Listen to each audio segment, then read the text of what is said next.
Lee family very graciously agreed to let me see yet another new trove of papers that had been recently discovered in the bank vault of the Burke and Herbert Trust Company in Alexandria, Virginia. These were two trunks of papers, the proverbial trunks in the attic, that his daughter had left there before 1918 when she died, and that nobody had looked at since that time. These are extraordinarily exciting papers. There are 4,000 documents in these trunks, a phenomenal group of papers.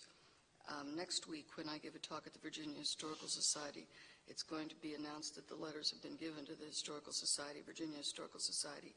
But I was very, very privileged and honored to be the first person to be allowed to read those papers. No other scholars have seen them.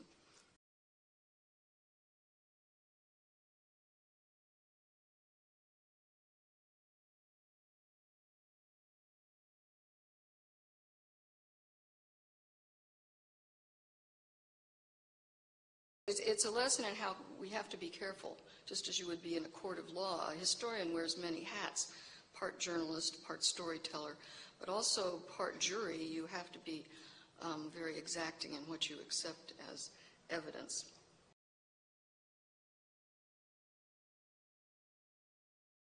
And one of the things that stunned and shocked the Lees was that there was actually a slave insurrection here while Lee was in charge of the estate. They had a horrible problem with runaways, which does not indicate that the slaves were very happy here.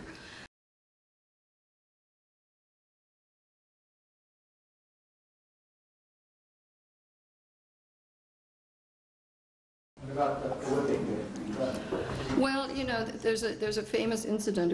It was known in Robert E. Lee's day, in which some of these runaways are apprehended in Maryland, almost on the border of Pennsylvania. They almost make it to freedom.